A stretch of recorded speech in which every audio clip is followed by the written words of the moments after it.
Eu vou pedir para que vocês abram as vossas Bíblias no livro de Gênesis. Gênesis, capítulo número 4, do verso número 6 ao 11.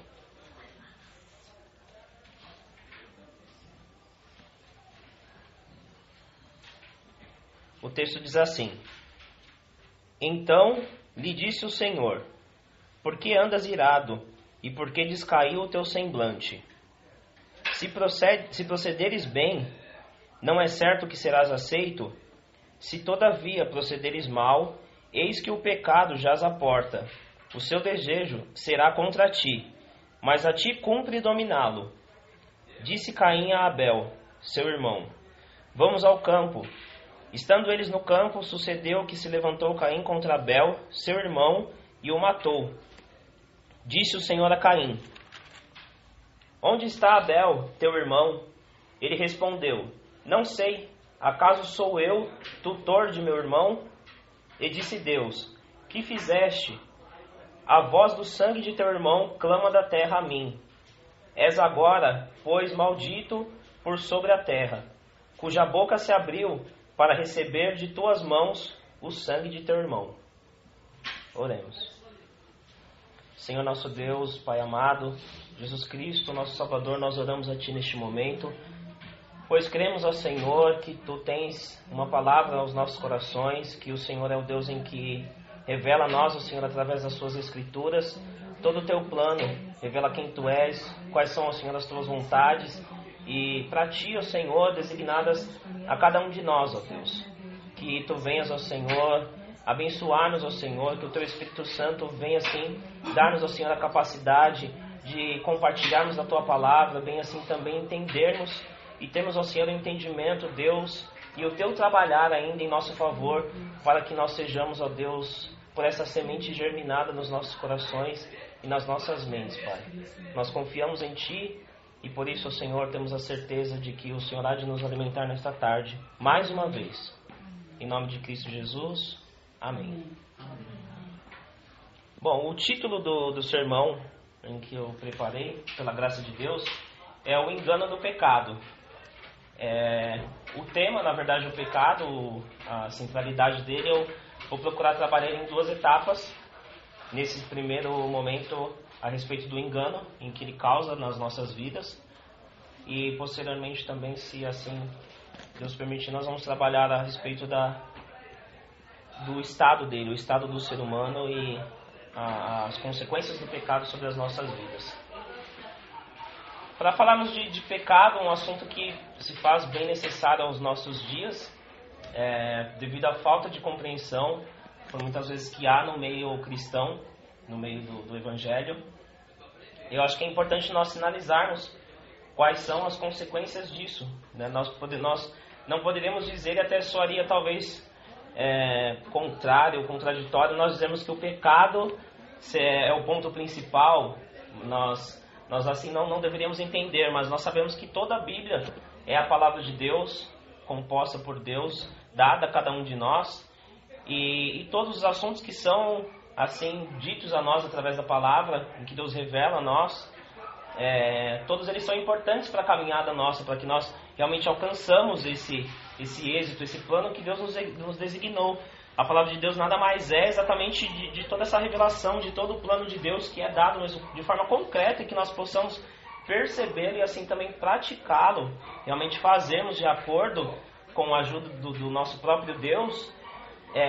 Então toda ela revela quais são esses princípios, qual o caráter de Deus, qual é o nosso papel, qual é a nossa condição no momento primeiro e também depois do momento em que nós temos a nossa conversão, a nossa vida com Cristo. Então todos os assuntos que são ditos nela são importantes, assim também o pecado. E tão importante o quanto nós não conseguimos por muitas vezes compreender outros assuntos ou outros planos que envolvem também a nossa compreensão, desde o Gênesis ao momento em que nós pecamos, do capítulo 3 em diante, a partir do momento em que o homem peca, toda a Bíblia deve ser entendida já no homem numa condição de pecado. É bem diferente. Se nós lermos talvez ou tivermos um direcionamento diferente disso, nós facilmente podemos derrapar na compreensão de qualquer outro assunto que seja ele da pessoa de Deus ou da nossa pessoa, da graça de Deus nas nossas vidas. Se nós não temos compreensão do nosso pecado, ou qual é ele, ou qual a sua magnitude, nós também dificilmente poderemos entender do que Deus nos salvou, ou qual é a imensidão disso do que Ele nos salvou, do que Ele nos livrou, das consequências em que haveriam por conta do pecado. Nós não entendemos o nosso relacionamento com Deus, a nossa comunhão e também os textos sagrados. Tudo isso vai envolver o homem numa condição totalmente precária, né, após a queda, após o pecado enquedado. E aqui nesse texto eu quero que nós vejamos, tomemos alguns princípios que são importantes, que são nas entrelinhas nós vamos poder notar por conta do que se ocorre aqui entre Caim e Abel, já numa condição de pecadores, e a gente conseguir tomar algumas lições para as nossas vidas a partir disso. Falar sobre o pecado não é algo talvez muito fácil, e a gente consegue ter a percepção do porquê talvez as igrejas não façam tanto, porque exatamente é uma condição de que nós não somos lisonjeados, né? Nós temos uma certa aversão com relação a qualquer assunto que nos traga a uma posição menor, contrária, ou que aponte algumas deficiências. Isso não só nos assuntos religiosos, mas em quaisquer que sejam, né? Então é uma situação em que por muitas vezes nós deixamos de lado, ou talvez vamos minimizando realmente o que é o pecado nas nossas vidas, tratamos ele de uma forma muito supérflua, a fim de não nos estressarmos com isso. E também por conta do próprio pecado, por esse senso, por esse desejo, ou por essa disposição em que nós temos de autodesculpar-nos, né? Nós vemos já no pecado de Adão, ele procura já de alguma forma criar alguma desculpinha. Não, mas foi a mulher, não, eu comi, mas calma aí, isso já é o fruto do próprio pecado que já era instalado depois do momento em que ele comeu o fruto. Então nós tentamos resistir a isso, não nos avaliarmos, não nos colocarmos numa condição de vermos realmente o nosso pecado.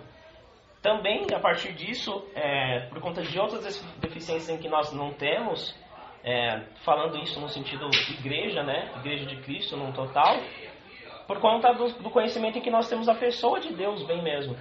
E nós tomamos conhecimento do nosso pecado, assim quando nós conhecemos também a pessoa de Deus, principalmente, né? A gente vê em muitos textos, um deles de Isaías, no capítulo 6, em que ele é levado à presença de Deus e a primeira manifestação em que ele dá é a respeito do seu pecado, é o temor. A partir do momento que ele vê a grandeza de Deus, ele automaticamente se depara com a sua tão pequena pessoa que é, e ele, ali naquele momento, ele entende que talvez ele seria fulminado, ele fala, ai de mim. E essa expressão, ai de mim, é exatamente uma expressão que no texto bíblico, ela tem essa expressão exatamente de você se deparar com algo que é terrível, né, a sua situação. Então ele se depara com aquilo e ele realmente vê quão terrível é. Ai de mim que sou impuro de lábios e vivo em meio dessas pessoas também assim.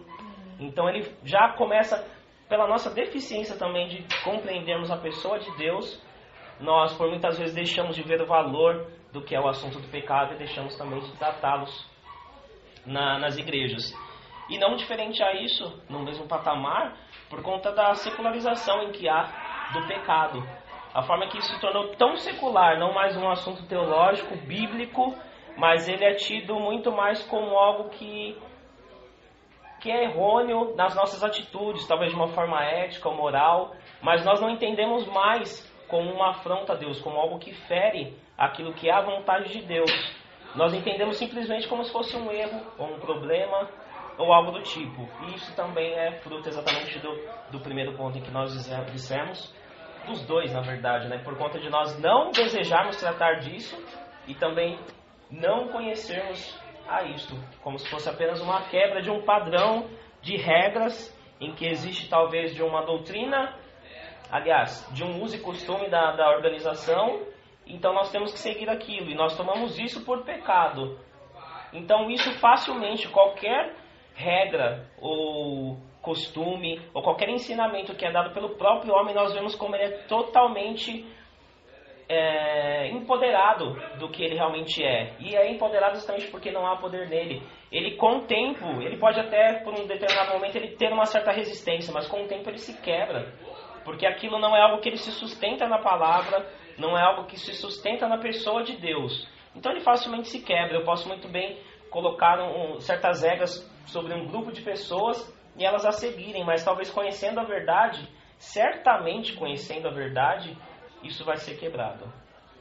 O que não é ocorrido com as doutrinas bíblicas. Um outro ponto em que é necessário nós ressaltarmos é um perigo em que há de nós lidarmos com o pecado e talvez nós darmos a ele demais do que é devido, ou um poder maior do que é devido, como se ele se tornasse algo muito maior do que é nas nossas vidas e nós passarmos a enxergar a ele como um ponto principal da Bíblia, um ponto principal da nossa teologia. E isso se tornar algo como se nós não colocássemos o valor da vitória que foi conquistada no Calvário, de um pecado que ele já é totalmente vencido, ele é derrotado.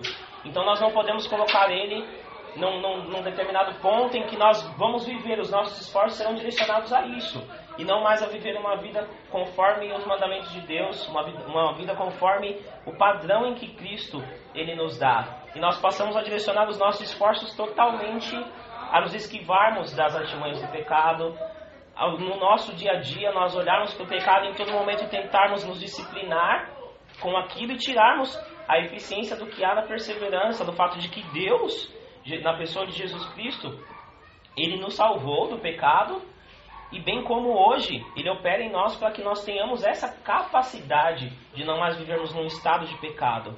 Porque o pecado ele é tido na doutrina do próprio pecado, na martirologia, em dois princípios. O princípio em que a pessoa ela está, o estado dela se encontra em pecado, e a ação, que somos, é o que nós já vimos em alguns sermões anteriores, o fato de que nós pecamos. Isso é nítido, não há o que nós indagarmos ou tentarmos correr em uma ideologia de que isso é contrário, de que nós não pecamos, porque certamente mentimos para nós mesmos, como diz a carta de João. Se nós dizemos que nós não pecamos, nós somos realmente mentirosos. Isso certamente nos tiraria essa paz que há em nosso repouso na pessoa de Cristo, certo de que nós já realmente estamos salvos do pecado que há sobre as nossas vidas. E talvez nós teríamos esse medo doentio pelo pecado. Os monges, por exemplo, eles têm bastante essa ideia de que eles devem, a vida dele, o seu dia a dia, ela deve ser totalmente direcionada para a disciplina. Ele sai de um meio em que ele entende que há uma certa corrupção entre as pessoas, ou que talvez ele direcionando as suas ações para algum outro trabalho secular, ele vai estar totalmente vulnerável ao pecado. Então ele não dá esse valor ao que há na pessoa de Cristo. E ele passa a entender que o pecado é o seu principal motivo de vida, ou que deve ser o seu principal foco, e assim por diante. E nós não vislumbramos a grandeza do sacrifício de Cristo pelas nossas vidas, o sacrifício expiatório em que ele exerceu sobre cada um de nós. E de forma assim, nós somos intencionalmente impressionados ou vivemos preocupados com isso. De nós talvez estudarmos o pecado e passarmos a ver ele como algo muito maior do que nós somos. E Deus já nos deu assim, pela palavra dele, a qual nós temos a nossa confiança instalada. Como a palavra de Deus, se assim nós entendermos, devemos estar decididos disso, se ela realmente é a palavra de Deus, ou se nós apenas dizemos isso.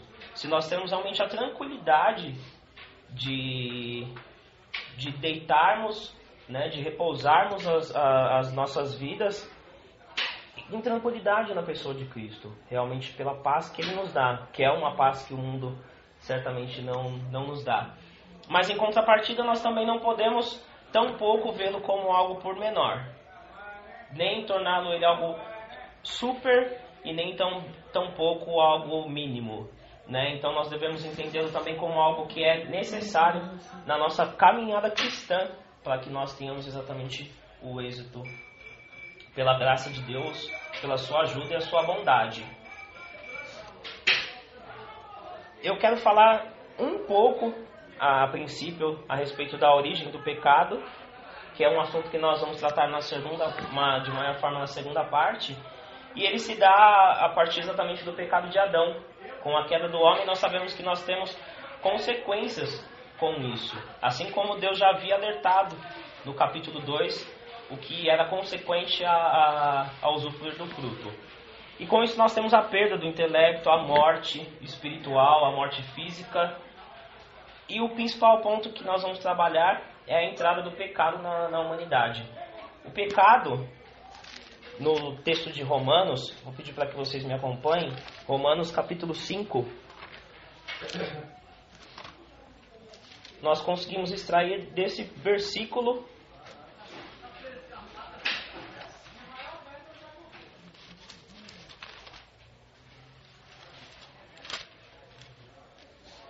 a partilha que há no pecado de Adão e que se estende a toda a humanidade. Capítulo 5, versículo 12 apenas. O texto diz assim: portanto, assim como por um só homem entrou o pecado no mundo, ou seja, por Adão, e pelo pecado a morte, assim também a morte passou a todos os homens, porque todos pecaram. Então são três princípios em que nós extraímos aqui deste versículo e que ele é tratado na Bíblia em todo o decorrer dos livros sagrados. Que é um pecado que ele é original, ou seja, é o que dá a originalidade a todos os demais pecados. Com a queda e o pecado adentrado à humanidade, todas as nossas deficiências, as calamidades, tanto no homem como em toda a harmonia em que havia no mundo, ela é assim declinada, ela tem a sua queda e ela passa a se adequar a uma certa desarmonia. Nós não somos mais dominados pelo Espírito em que habita em nós e o controle de Deus, mas nós nos tornamos assim escravos do pecado. Então esse pecado ele dá originalidade a todos os demais pecados. O texto, quando ele se refere à morte, principalmente lá em Gênesis, é exatamente essa morte espiritual. Um outro ponto em que o versículo destaca, que é o segundo trecho aqui, assim também a morte passou a todos os homens. E por fim, porque todos pecaram. O fato de todos termos pecado é a ideia de um pecado solidário, em que todos nós, juntamente com Adão, pecamos. Não apenas Adão naquela atitude assim, como na cruz, Cristo, em que ele foi crucificado por nós, numa morte substitutiva, numa morte totalmente voluntária, assim também nós pecamos com Adão, juntamente com ele. Então ele é solidário. E por último, um pecado universal. O texto diz que assim também a morte passou a todos os homens. O pecado também se instalou a todos. Pelo fato de todos termos pecado, assim também as consequências do pecado e o próprio pecado, ele se tornou de forma universal a toda a descendência de Adão. Então nós encontramos aqui o ser humano, a humanidade totalmente decaída, numa condição de pecado, assim como diz o capítulo 3 de Romanos, nos versos 10. Se vocês puderem me acompanhar, só dá uma viradinha na página. 3:10. Como está escrito: não há justo, nenhum sequer. Não há quem entenda, não há quem busque a Deus. Todos se extraviaram. A uma se fizeram inúteis. Não há quem faça o bem. Não há um sequer. Ou seja, todos estão nessa condição de pecado. Totalmente vulneráveis estaríamos e escravizados, né? Se não fosse a graça do nosso Deus. O pecado ele tem dois alvos na nossa vida, se nós formos analisar, e bem como nos textos bíblicos, que eles são primordiais, né, na sua função do pecador, da função que ele exerce sobre o pecador. A primeira delas é derrubar as barreiras contra a impiedade, ou seja, tudo aquilo em que, pelo pecado, através da lei que nos é manifestado, que nós temos o entendimento dele, ele procura de todas essas formas derrubar, para que não haja uma ação palpada na Bíblia, para que ela não se adeque a ele, para que ela não pratique. E o segundo é erguer os obstáculos contra o arrependimento. O primeiro deles, ele tenta derrubar, aquilo que nós temos através das Sagradas Escrituras, tudo aquilo que nos impede ou que nos dá o norte para que nós conheçamos o pecado e consigamos combatê-lo. E num segundo ponto, para que caso isso não ocorra e haja o pecado, haja o erro ao alvo, nós não tenhamos o arrependimento. E aí certamente o pecado ele tem êxito sobre a pessoa em que ela se encontra nessa situação. Ela não mais vê a lei moral de Deus como ela deve assim agir pelo que nos é manifesto, e ela também não mais se arrepende, exatamente pelo fato de que ela não vê mais isso como algo que fere a pessoa de Deus, mas apenas uma atitude errada que talvez não lhe traga tão próximo dela agraves ou consequências tão grandes. Então é fácil, eu peco, poxa, não tive nada, até agora eu não sofri nenhuma consequência com isso. Também, não sei se feriu a pessoa de Deus. Então ela pratica de novo e assim por diante. Ela já não mais vê nenhuma dessas coisas. Realmente as barreiras foram quebradas contra a impiedade e o arrependimento totalmente declinado, totalmente derrubado à terra.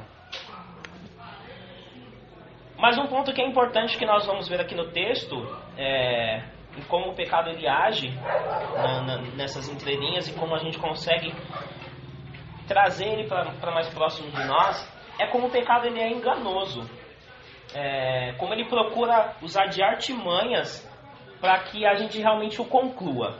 A gente vai ver que ele tem todo meio que um trabalhar aqui no texto, não que isso seja a regra de todas as ocasiões assim ocorra, mas a gente vai ver aqui no texto que ele trabalha com algumas artimanhas.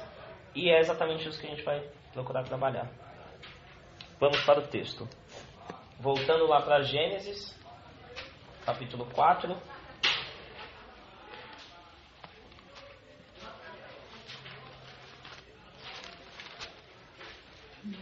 Verso 6 e 7.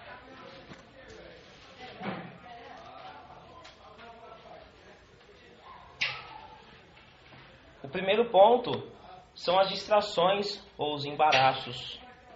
E o texto diz assim: Então me disse o Senhor, por que andas irado? E por que descaiu o teu semblante? Se procederes bem, não é certo que serás aceito? Se todavia procederes mal, eis que o pecado jaz à porta. O seu desejo será contra ti.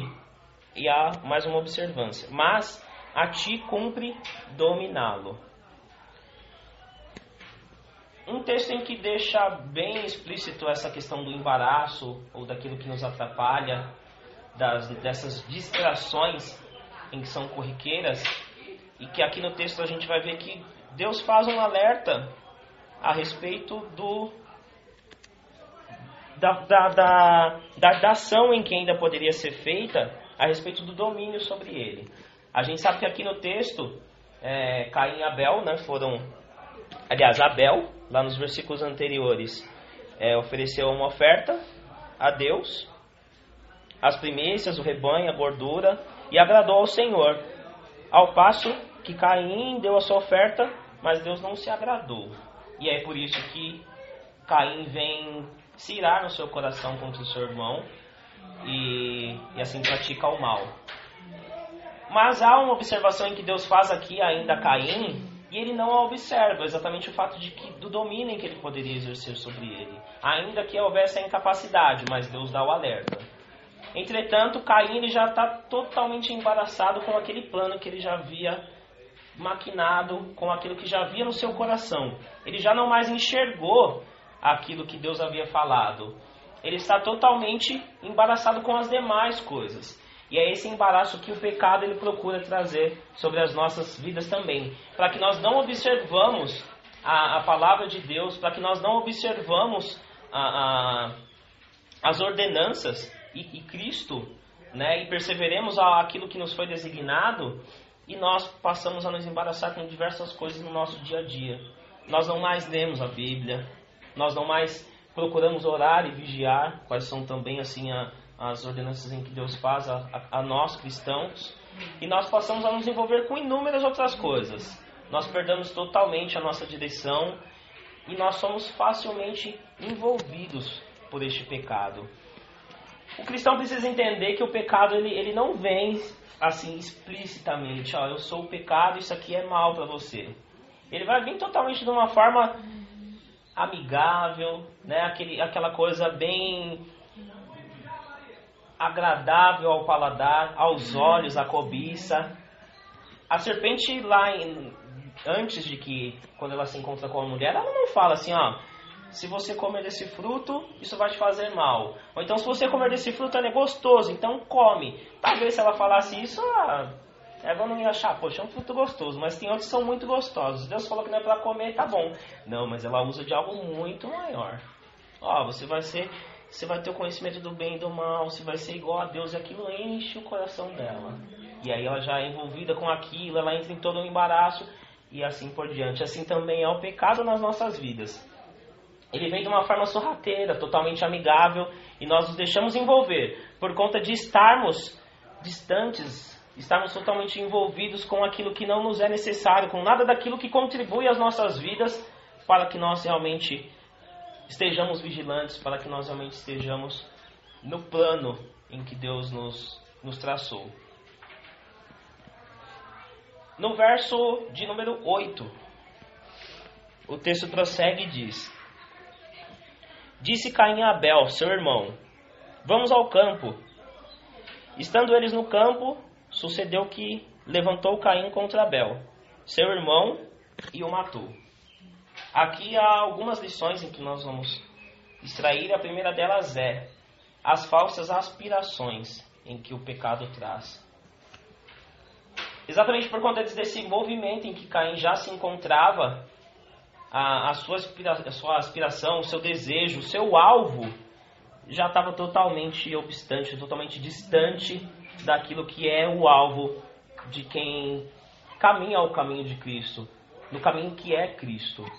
Totalmente fora daquilo que Deus ordena na sua palavra. E o cristão ele passa a viver totalmente sem foco, né? Ele já, exatamente por conta desses embaraços, por ele já estar totalmente envolvido com outras coisas, também o seu destino é outro, o seu alvo é outro. É impossível com que nós dissermos que eu estou envolvido com inúmeras coisas no meu trabalho, estou envolvido com os estudos, estou envolvido com a minha vida profissional, carreira, relacionamentos e assim por diante, e nós queremos essas coisas sendo primárias nas nossas vidas, e nós queremos executar na nossa ação aquilo que é concernente ao reino.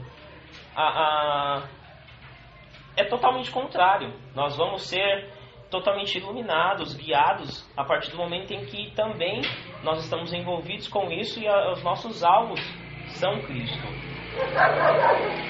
Então o pecado ele tenta, nesses falsos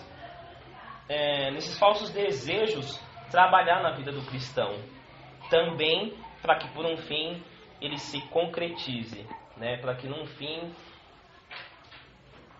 o cristão ou qualquer pessoa que seja, ele o faça, ele conclua o pecado, ele realmente se alimente daquilo. Ele procura dizer, e a gente vê isso muito corrente hoje nos nossos dias, que é certo, é correto, por muitas vezes nós erramos por achar que estamos acertando.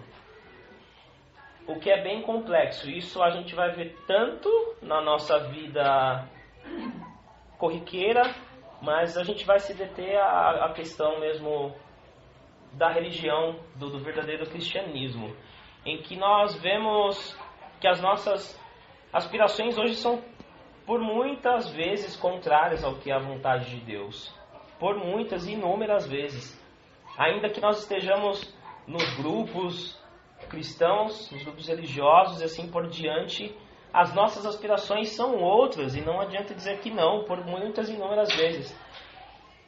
A Igreja de Cristo, por muitas vezes, almeja alvos que não são concernentes à Igreja de forma alguma e se omite de outros que são. Então ela já passa a errar 2 vezes. Ela corre atrás do que não lhe é proposto e deixa de correr atrás do que realmente é. Uma igreja que não se insere no meio social, uma igreja que não busca o bem das pessoas e o bem à salvação, uma igreja que não procura alimentar o seu rebanho, mas é uma igreja que procura simplesmente adquirir bens, uma igreja que procura se alimentar do rebanho, na verdade, ao invés de o alimentar. É uma igreja que procura se instalar maior do que a sua próxima, maior do que a outra igreja, de uma outra denominação e assim por diante. Uma igreja que procura, através de um pragmatismo, mostrar que ela está obtendo o seu êxito por conta de inúmeros membros em que ela tem, de um agir que, entre aspas, e longe de ser, é uma execução dos milagres de Deus. E esses são os sinais em que a igreja procura ter e principalmente aparecer no meio e aos olhos das pessoas na sociedade, ao invés de realmente se inserir na sociedade a fim de combater o mal, que esse é o alvo, a fim de trazer a salvação ao perdido, ao pecador, a fim de realmente instruir e de corrigir principalmente os caminhos errados em que hoje há, a fim de sim também, ao invés de relutar uma contra a outra, procurar se unir e realmente rever determinados conceitos em que essas denominações têm, de que essas organizações hoje possuem e que estão totalmente errados, mas não, se permanece no erro. E ainda que talvez haja sinais de que essas aspirações estejam erradas, mas ela não está de acordo com aquilo em que ela realmente deseja ou daquilo que lhe é favorável. Ainda em que a igreja veja questões de dízimo, por um exemplo, e ela vai ver que elas são pertinentes à antiga aliança, mas é favorável nós não tratarmos sobre isso. E aí se deixa, e a igreja volta a errar. Ainda no versículo de número 8, no meio de tudo isso em que já se ocorre, a gente vê o pecado exercendo um domínio sobre Abel. Ele trata e trama todo esse plano, ele todo maquinado, ele leva o seu irmão ao campo. Aqui é importante a gente dizer, ele diz ao seu irmão Abel, o texto diz aqui simplesmente, vamos ao campo. Ele não, é claro que ele ia dizer, vamos ao campo que eu vou te matar, mas é claro que não. Ele diz, vamos ao campo, como quem, vamos dar um passeio, vamos conversar e assim por diante. Então ele maquina tudo isso na sua mente. Ele já tem por certo, eu vou falar com o meu irmão, ele vai aceitar, vai comigo, mas lá realmente eu vou executar o pecado. Então ele já está totalmente dominado pelo pecado. E esse é o estado em que a acusação dos textos bíblicos, em que a Bíblia totalmente alerta, contrapõe e luta contra exatamente esse estado do pecado, em que a pessoa ela é totalmente entregue, ela vive para isso. Essas são as aspirações, esses são os embaraços. É a pessoa que realmente maquina contra o seu irmão e não só em matá-lo, né? Porque isso facilmente nós podemos entender que é algo muito grande, ou talvez macro, mas nós podemos maquinar coisas muito menores que se passam por conta da nossa natureza. Se esse é o nosso estado de domínio do pecado, e nós começamos a maquinar formas de nós sobressairmos sobre o outro, nós maquinamos formas de obter o que é do outro, ainda que nós não roubamos, nós passamos a cobiçar realmente o que é do outro, somos dominados por esse desejo, estamos totalmente vulneráveis por conta dos nossos embaraços, isso já se tornou o nosso desejo, a nossa aspiração, e nós nos encontramos totalmente dominados e passamos a arquitetar formas de executar esse pecado. Ainda que nós não percebamos, é lógico, nós não vamos perceber que nós estamos fazendo isso, porque o pecado ele é enganoso, ele realmente é sorrateiro, ele é sujo. E nós passamos a fazer inúmeras coisas, achando que até talvez estamos certos. Até que, por fim, nós vamos perceber que o pecado nos enganou apenas no momento em que nós o fazemos. Por fim, do versículo 8, o texto diz: se levantou Caim contra Abel, seu irmão, e o matou. Aqui, quando Caim ele já concretiza o pecado, quando ele mata o seu irmão, ele executa, a gente vê que ela foi consequente de inúmeras coisas que se ocorreram por conta dessa cegueira em que há a respeito do conhecimento, do pecado, do que é correto aos olhos de Deus. E a gente vai ver isso um pouquinho mais explícito nos versículos seguintes. Versículo número 9. Disse o Senhor a Caim: onde está Abel, teu irmão? Ele respondeu: não sei. Acaso sou eu o tutor ou responsável do meu irmão? Aqui há duas importantes coisas em que nós devemos dizer. No versículo número 9, a resposta em que Caim dá a Deus. Quando Deus lhe pergunta a respeito do seu irmão, ele diz: não sei. Acaso sou eu o tutor de meu irmão? E aqui ele procura exercer ou responder, demonstrando aquilo que se passa somente ao seu coração, duas coisas. A primeira, ele não consegue ver o quão errante ele foi, o quão aquilo que ele fez, aquilo que ele praticou, aquilo que ele executou, por tão maior do que aquilo que se passa somente ao seu coração, por conta desse engano em que ele já está totalmente entrelaçado. E no segundo ponto, ele procura já se esquivar também. Por acaso, sou eu o tutor de meu irmão? Eu sou responsável por ele? Não sei. É uma justificativa. Novamente a gente vê, não muito distante da justificativa de Adão, ele tenta se esquivar daquilo que fez. Mas o ponto mais importante em que há aqui é como Caim ele responde exatamente totalmente errado e cego daquilo que ele havia feito. Como ele responde com uma naturalidade, como se não houvesse feito nada, ou talvez até crente disso mesmo, crente convicto de que eu fiz alguma coisa errada, mas tudo bem, não sei onde está o meu irmão, só não sei, mas está tudo de acordo. E aí Caim ele vai se deparar exatamente com quão errante ele foi, quando Deus o fala novamente. E disse Deus: que fizeste? A voz do sangue de teu irmão clama a terra a mim. És agora, pois, maldito por sobre a terra, cuja boca se abriu para receber de tuas mãos o sangue de teu irmão. E é aqui quando vem a consequência do pecado, de aquilo que ele havia feito, que ele realmente vai se deparar que ele foi totalmente enganado nesse tempo todo. Que ele foi totalmente envolvido por essa trama que o pecado exerceu sobre a vida dele, pelo pecado que é instalado nele mesmo, por conta da queda em que nós falamos ao início. E ele se deixa levar em tudo isso, e quando ele se depara com essas consequências, ou a resposta de Deus para aquilo que ele já havia lhe dito, é aí que ele realmente percebe que ele foi enganado e que há consequências por isso, por conta do seu erro. Por conta de ele ter não só feito algo mal ao seu irmão, mas por conta de ele ter ferido realmente a vontade de Deus, por ele ter errado o alvo daquilo que é a vontade de Deus.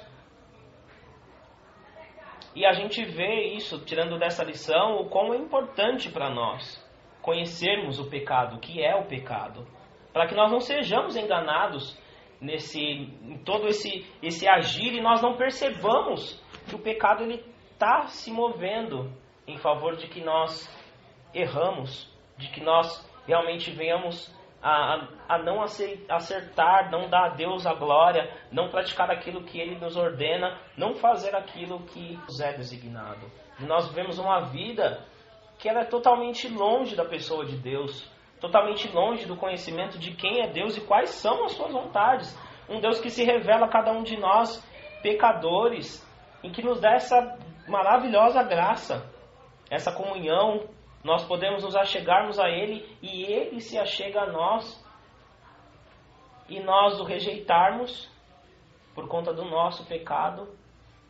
E ainda preferimos assim o pecado. Preferimos ainda assim não observarmos a lei do Senhor e estarmos totalmente entregues. Nós não observarmos as leis do Senhor, as observâncias que Deus faz para que nós combatamos o pecado e a execução daquilo que Ele faz nas nossas vidas para que nós tenhamos condição a resisti-lo e a lutar contra Ele, a nos apartarmos do que é mal e vivermos o que é bom. É a mesma coisa que nós abaixarmos as guardas em uma guerra e nos darmos por vencido, nos entregarmos na nossa responsabilidade. E ainda assim, rejeitarmos a ajuda dos nossos irmãos, da igreja e do nosso Deus, o Deus de todos os exércitos. É rejeitarmos realmente aquilo que Deus faz e fez na salvação que nos é dada, que nos é anunciada, e nós ainda assim amarmos o pecado. Essa é a situação de quem realmente vive num estado, numa condição de pecado. É o amor do pecado. Essa é a nossa condição por natureza. O amor ao pecado. É realmente satisfazermos a nossa carne, satisfazermos o nosso eu. Passarmos a viver como deuses, negando a pessoa de Deus e passando a enganosamente, novamente pelo pecado, passarmos a viver como se nós mesmos fôssemos livres de fazer o que bem entendemos, como se nós fôssemos o Deus e passamos a escolher as coisas que eu bem quero fazer, que eu bem vou a fazer e que eu planejo, e assim por diante. Nós não vemos que nem nisso nós somos livres, mas nós somos por natureza escravos do pecado, totalmente escravos. Mas como eu disse, não demos o valor em que é por maior a esse pecado, porque Cristo morreu pelas nossas vidas, e é Ele quem está conosco, é o Deus próximo, é o Deus em que esteve próximo do seu povo, o povo hebreu, o povo que Ele constituiu por nação, o povo de Israel, o seu povo, e Ele por o seu Deus. E é assim também que Ele trata conosco. Ele é o nosso Deus, nós somos o povo dEle. E todas as suas promessas, aquilo que Ele faz, é um amor pactuante, né? E aquilo que Deus Ele pactua conosco, certamente Ele não falha. Aquilo que Ele nos prometeu, a execução de nos livrar do pecado e de nós alcançarmos por fim a glória nele, ela é certa. Ela é certa e nós temos essa paz nele, de realmente podermos termos essa tranquilidade, essa paz realmente que o mundo não nos dá, é vivermos em meio a todo esse conflito com o pecado, mas nós temos a ajuda de Deus a podermos resisti-los e vencer. Assim também como Cristo venceu a morte e o pecado na cruz. Amém?